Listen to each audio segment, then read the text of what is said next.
इस आयोजन के अध्यक्ष महोदय,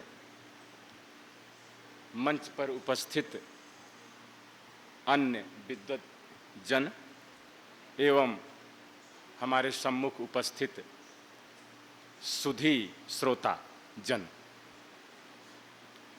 मेरे लिए बड़े सौभाग्य की बात है कि गांधी जी की बनाई संस्था श्री मध्य भारत हिंदी साहित्य समिति इंदौर ने आज मुझे यहाँ अपनी बात रखने का अवसर दिया है। मैं इस समिति के प्रति हृदय से आभार व्यक्त करता हूँ। आज ये जो अवसर है ये इसलिए महत्वपूर्ण है कि आदरणीय राकेश शर्मा जी के व्यक्तित्व और कृतित्व पर आधारित ये पुस्तक आखर आखर राकेश पर बातचीत हो रही है। और मैं जहाँ तक समझता हूँ कि ये इसका जो नाम है पुस्तक का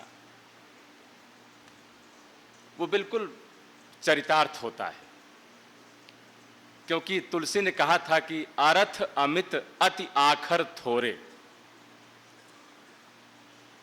संक्षेप में बात कही जाए लेकिन अर्थ बहुत गहरा हो, इस बात को ये पुस्तक चरितार्थ करती है पूरी तरीके से, इसमें कोई संशय नहीं है। और यही बात मैं आदरणीय शर्मा जी के व्यक्तित्व में भी देखता हूं। बहुत संक्षिप्त में बड़ी महत्वपूर्ण बात कह जाते हैं। ये मैं समझता हूं कि हमारे समय के बड़े हस्ताक्षर हैं। मैं इनके कृतित्व को प्रणाम करता हूं। आपने महत्वपूर्ण कार्य किया है, ये बड़ी बात होती है। और मैं समझता हूं कहीं पाणिनि ने चर्चा की है कि कवि जब एक मात्रा का कम प्रयोग करता है तो सरस्वती को पुत्र जन्म के समान हर्ष होता है। बहुत हमारे यहाँ मिताक्षरा एक टीका है, मिताक्षरा नाम है।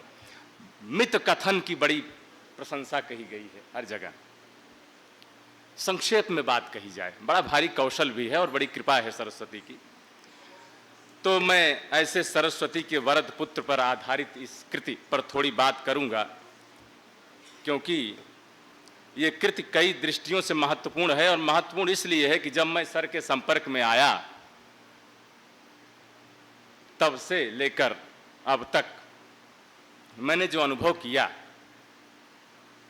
कि इनका व्यक्तित्व ही ऐसा है। जैसे मैथिली शरण गुप्त जी ने कहा था कि राम तुम्हारा चरित्र स्वयं ही काव्य है, कोई कवि बन जाए सहज संभाव्य है। ऐसे आपका व्यक्तित्व है कि कोई भी आपका मित्र बन जाए, ये बहुत सामान्य बात है। और इस सदन की उपस्थिति देखकर और इतने रचनाकारों को एक जगह आपने इकट्ठा कर लिया, ये इस बात का प्रमाण है कि आपका स्वभाव ऐसा है जिसमें चुंबकीय व्यक्तित्व है आपका, जो आकर्षित कर लेता है। ये बड़ी बात है। और आप देखें कि आपने जो काम किया है हिंदी आलोचना में, वो मार्के का काम है, रेखांकित होना चाहिए और होगा और हो रहा है। अभी अनिल ठीक इशारा कर रहे थे कि आलोचना में आपने बड़े हस्ताक्षर वाले काम किए हैं। जैसे आप देखें कि भारतीय चिंतन परंपरा के आलोक में हिंदी आलोचना को देखने समझने का कार्य आदरणीय राकेश शर्मा जी ने किया है। और लोग चाहे जिस चश्मे से देखते रहे हों वो चश्मा वो अपने पास रखें, लेकिन आपका चश्मा विशुद्ध भारतीय है। इस बात का प्रमाण है आपकी कविताएं और आपका गद्य, इसमें कोई संशय नहीं हो। मैं पूरे अधिकार से बात कह रहा हूं, विशुद्ध भारतीय है। गैर मार्क्सवादी शब्द है उसके लिए। गैर मार्क्सवादी चश्मे से जैसे रामविलास शर्मा जी ने देखा था, उसी परंपरा में आपने भी चीजों का मूल्यांकन किया है। यह बड़ा कार्य है। और मुझे इसी किताब में कहीं चर्चा आई है आपके बचपन के अभाव की। हमारे यहाँ बात होती है कि लेखक को अपने बारे में नहीं लिखना चाहिए और ना आलोचकों को उसकी निजी जिंदगी में झांकना चाहिए, लेकिन मैं समझता हूँ कि ये बाहर के लिए बात ठीक होगी, हमारे यहाँ ये संभव नहीं है। हमारे यहाँ व्यक्तित्व तो बड़ी चीज है, उस पर बात होती है, होनी चाहिए, क्योंकि आपके न जीवन में जो अभाव था उस अभाव से निकलकर आपने यह मिसाल प्रस्तुत की है। जैसे कहा गया ना कि दुख सबको माजता है टाइप से। और जयशंकर प्रसाद ने कभी कहा था, जब उनसे आत्मकथा मांगे थे प्रेमचंद साहब, तो उन्होंने कहा कि दुख ही जीवन की कथा रही, क्या कहूं आज जो नहीं कही। उसी तरह से आपने भी कभी अपने बारे में बताया नहीं। बिटिया भी चर्चा कर रही थी, ठीक कह रही थी कि कभी बताते ही नहीं थे अपने बारे में। क्या करेंगे लोग, हो सकता है सुन के आनंद लें, क्योंकि ऐसे भी मिजाज के लोग हैं। और मतलब मैं खाली हो जाऊंगा, प्रसाद ने कहा, मैं रीता हो जाऊंगा और तुम सुनकर सुख पाओगे, देखोगे यह गागर रेती। ऐसे लोग थे हमारे यहां। रहीम ने भी कहा, रहीमन निज मन की व्यथा निज ही राखो गोय, सुन अठिलई हैं लोग सब बांट लई हैं कोई। और इसी का परिचय देते हुए आपने तमाम बातें छिपाई अपनी, और ये बड़ी बात है, मैं समझता हूं।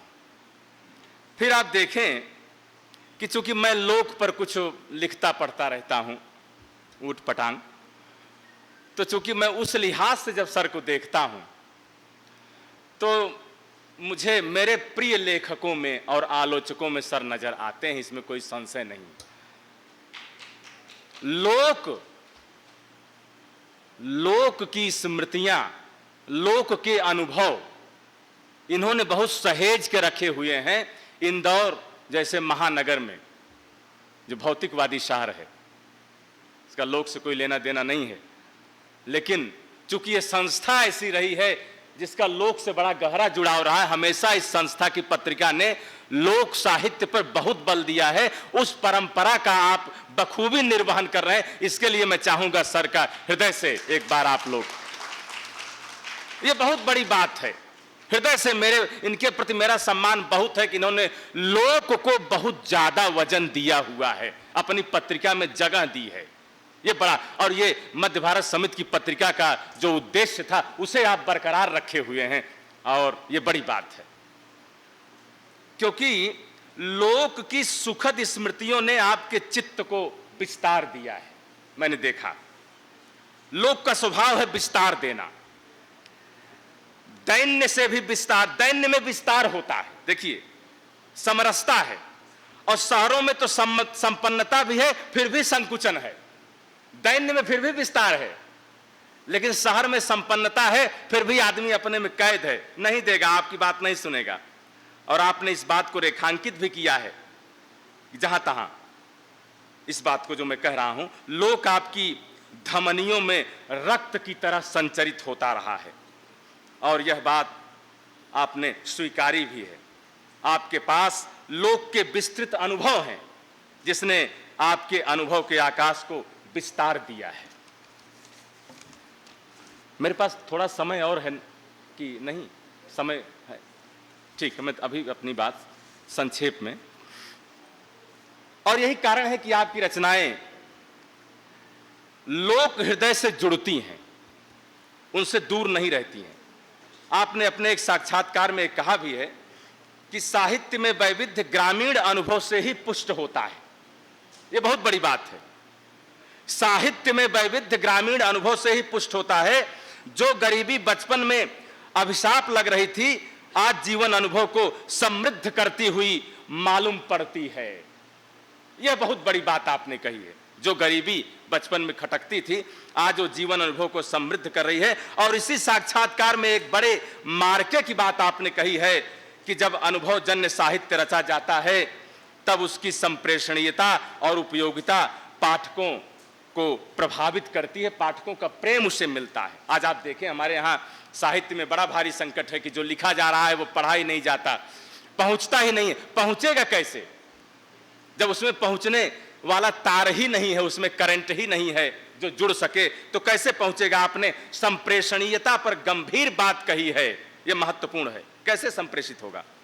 और आपकी कविता में समय की पदचाप गहराई से सुनी जा सकती है। कविता आपकी समय के पदचाप को भांप लेती है, भयानक समय की खबर को पढ़ लेती है। इससे निकलने की बेचैनी और छटपटाहट भी है, यह महत्वपूर्ण बात है। आप खबरों के कवि नहीं हैं, बल्कि उन खबरों से आहत तथा उससे निकलने वाली जो आकुलता है उससे युक्त कवि है। यह महत्वपूर्ण बात है आपके लिए। समाधान देती कविता है आपकी, संभावना की तलाश की कविता है, और यह संभावना लोक जनमानस के हित में है, उसके हित के साथ है, निरे अकेले की मुक्ति में नहीं है। एक दो बातें और, आपकी कविताएं आज के राजनीतिक परिदृश्य को उद्घाटित कर देती हैं, अनावृत कर देती हैं। जैसे राजनीतिज्ञों की जो उदासीनता है, उनकी कायरता और जो उनकी समझौता परस्ती है, उसको मानो आपने इन पंक्तियों में उधेड़ कर रख दिया है। वही जो चीरहरण वाली जो कविता है, मानो वे पितामह हों जो हाथ पर हाथ धरे बैठे हैं, चीरहरण की सभा में चीरहरण के प्रसंग पर तुम रहते ही आए हो मौन, मौन ही तुम्हारा पुरुषार्थ है और प्रारब्ध है। इसी कुत्सित मौन के गर्भ में पलता रहा है हर युग का महाभारत। ऐसी सार्थक, संप्रेषणीय और अपने समय के स्वरों को पहचानने वाली और उसे कह लीजिए कि पाठकों के साथ उसका तादात्म्य स्थापित करने वाली कविता के रचनाकार आदरणीय राकेश शर्मा जी के प्रति मैं उनको बधाई देता हूं, हृदय से आभार व्यक्त करता हूं। वो शतायु हों और उनकी ये पुस्तक बहुत दूर तक अपने आखरों का प्रचार प्रसार करे और बहुत ऊंचाई प्राप्त करे। इन्हीं शब्दों के साथ धन्यवाद, आभार। बहुत बहुत धन्यवाद आदरणीय सत्यप्रिय पांडे जी। आपने आदरणीय राकेश जी के व्यक्तित्व का लोक साहित्य के कोण से एक अलहदा दृश्य हमारे समक्ष प्रस्तुत किया, और अब ये कार्यक्रम जिस व्यक्तित्व के इर्द गिर्द बुना गया है और अब तक हमने जिस व्यक्तित्व के बारे में, जिसके संघर्ष के बारे में आखिर राकेश के रूप में ये पुस्तक कैसे हमारे सामने आई, उस व्यक्तित्व को यहाँ पर बुलाना चाहूँगी। आदरणीय राकेश जी कृपया पधारें और शब्दों के द्वारा अपनी बात कहें।